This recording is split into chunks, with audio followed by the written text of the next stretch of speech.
Good evening. Welcome to South Asia Newsline. I'm Yeshi Chanzom. Here are the top stories we are tracking for you on Wednesday, the 21st of October.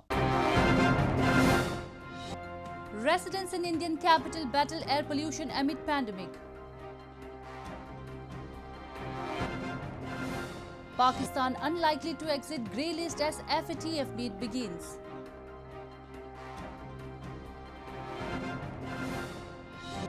And former Afghan warlord says US defeated in Afghanistan.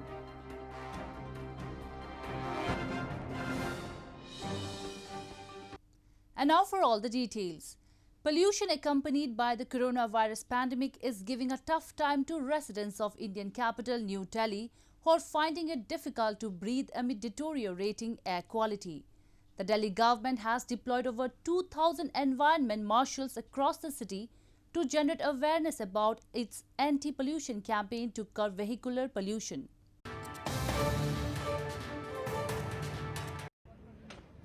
With winter approaching and stubble being burnt in neighbouring states of Haryana and Punjab, air quality in Indian capital New Delhi has started to plummet, making life difficult for its residents who are already dealing with the coronavirus pandemic.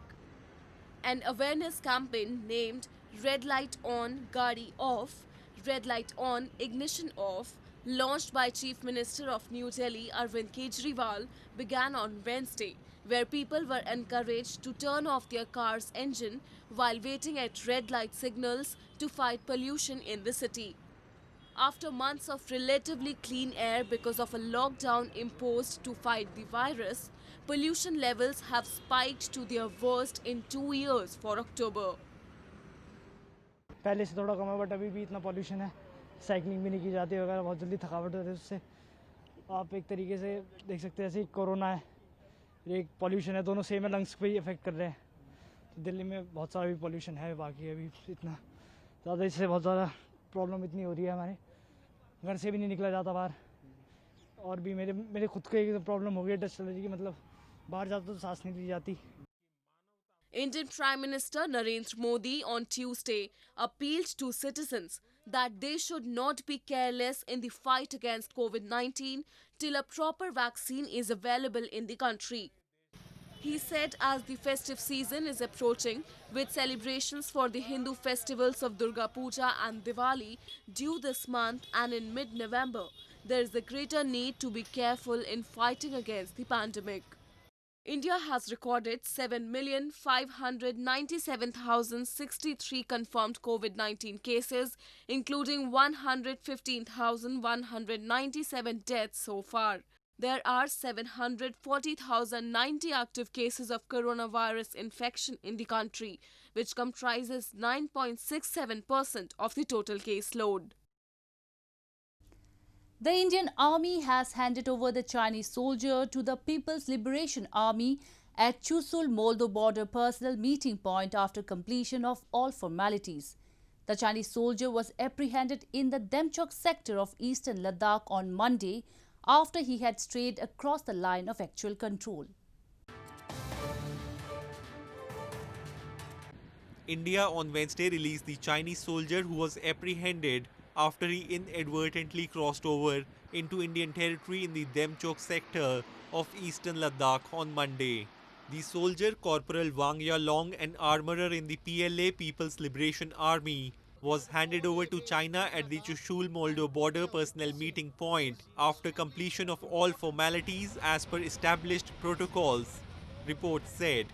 Hu Shijin, the editor-in-chief of the state-backed Global Times, also confirmed the soldier's return, saying the move brings an optimistic message to the tense China-India border.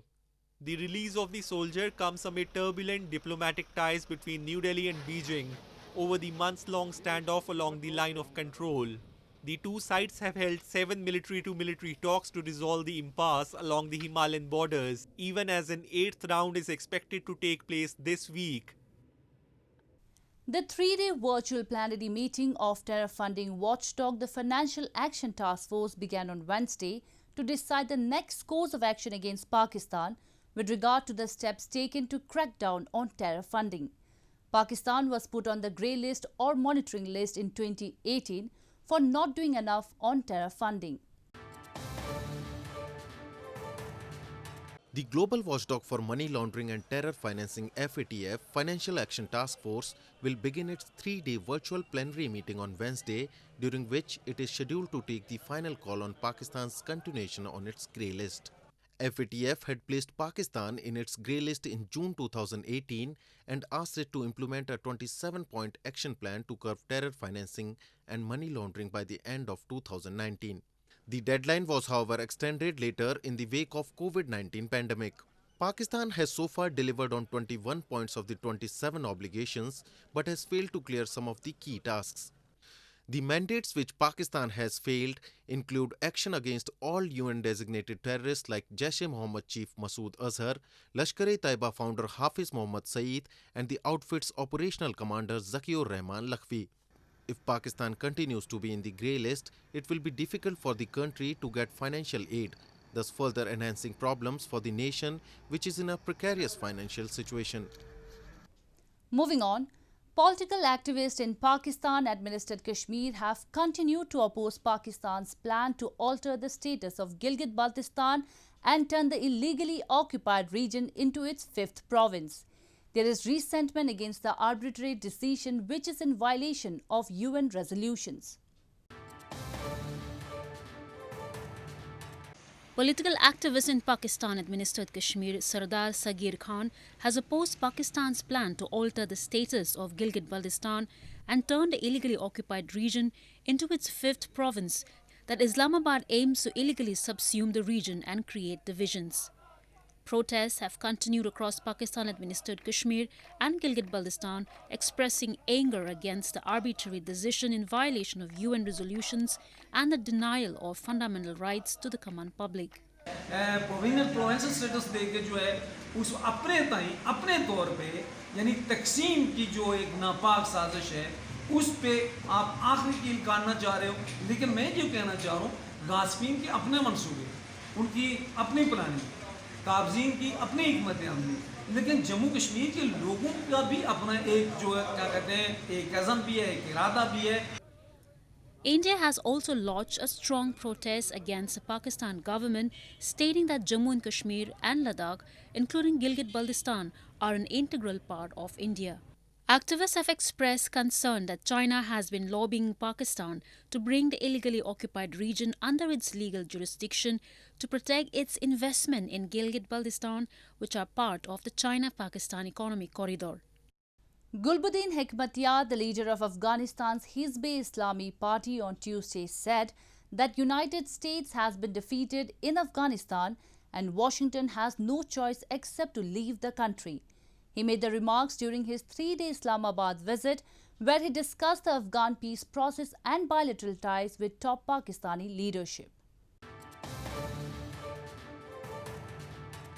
Leader of Afghanistan's Hizb-e-Islami party, Gulbuddin Hekmatyar, on Tuesday during his 3-day Pakistan visit said, "The United States has been defeated in Afghanistan and Washington has no choice except to leave the country." While speaking to reporters in Islamabad, the Afghan warlord said, "The current talks in Doha between the team of Afghan presidential palace and the Taliban cannot be called intra-Afghan talks because there is no presence of Afghan political parties." Hekmatyar on Tuesday met top Pakistani leadership including Prime Minister Imran Khan and discussed the Afghan peace process and issues of bilateral interest. According to reports during the meeting, PM Imran Khan described the talks in Doha as a historic chance for peace and warned against the damaging role of spoilers within and outside Afghanistan. Afghanistan and its international allies for years have accused Pakistan of backing Taliban as a way to limit the influence of old rival India in Afghanistan, and the country is seen vital for success of peace talks as it enjoys leverage with the insurgent group. In news from Sri Lanka, Sri Lanka's Supreme Court has said that 4 clauses of the proposed 20th Amendment to the Constitution need a public referendum to be approved as they are against the people's sovereignty. Parliament Speaker Mahinda Yapa Abeywardena on Tuesday announced the top court's determination that the amendment requires a special majority to be passed. The previous 19th Amendment empowered the Parliament and the Prime Minister, while the 20th Amendment aims to restore full executive powers to President Gotabaya Rajapaksa. Discussion on the proposed amendment began on Wednesday in the Parliament and was scheduled to continue on Thursday before a vote on it. Moving on to news from Nepal. An octogenarian from Nepal started making kites when he was a teenager. He is still fascinated with kites and loves making them for others. During coronavirus lockdown, when people had to stay indoors, he created new designs of kites primarily to kill time. But now, he is making kites using locally produced Nepali Kagaj to promote the local culture.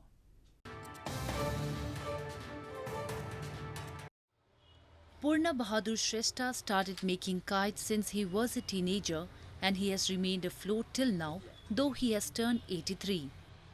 He made numerous types of kites, big, small, over the years using various materials, but now he is focusing more on artistic or designed kites made of Nepali Kagaj or Lokta papers to promote the Nepali culture and local produce. Lokta papers are yellowish in color and are mostly handmade. It is also costly when compared to the regular paper. Despite making kites featuring gods, goddesses and deities, Shrestha hasn't received any sort of criticism for using them. Instead, he has been applauded for bringing on the designs in kite serve.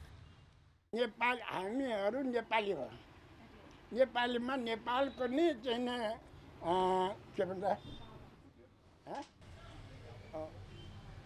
हैन आफ्नै देशको नेपालको नि नेपाली नै बनाउनु पर्छ भने मैले त्यही हिसाबले मैले बनाउँ. Ever since the coronavirus lockdown imposed in March restricted people to stay indoors, Shrestha, in collaboration with his daughter, created a dozen of new designs of kites. He makes kites these days primarily to kill time and divert the stress created during the long stay at home. According to local legends, kites are flown to send messages of gratitude to the celestial deities, especially the rain god Indra, for showering ample rain during the monsoon to ensure a good harvest season. In Nepal, when colorful kites dot the skies, it is a sign that the Dashain festival has arrived.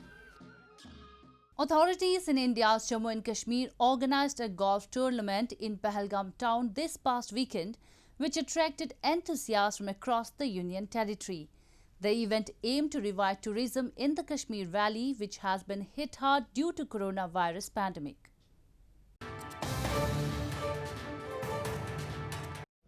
With an aim to boost golf tourism, authorities in India's northern Jammu and Kashmir organized a golf tournament in picturesque Pahalgam town this past weekend.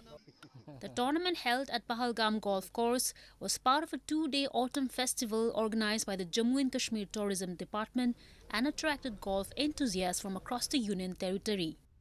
The coronavirus pandemic has restricted people to their homes, and most of them are avoiding traveling due to the fear of contracting the disease. This has brought huge losses to Kashmir's tourism industry. ये festival कराने का एक मकसद है कि this is an invitation. It is an invitation to tourists and to people from all over the country and all over the world to come and visit Jammu and Kashmir, come and visit our beautiful valley, come and visit this beautiful Pahalgam. Tourism is an important industry for Kashmir, contributing about 7% of the region's gross domestic product.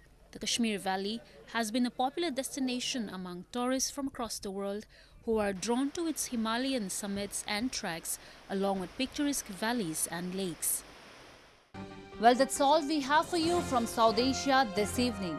Now our viewers can watch the show on SouthAsiaNewsline.com. You can also visit us on Facebook.com/AsAsiaNewsline and follow us on Twitter @AsAsiaNewsline. That's all in tonight's edition. We will see you same time tomorrow. Good night.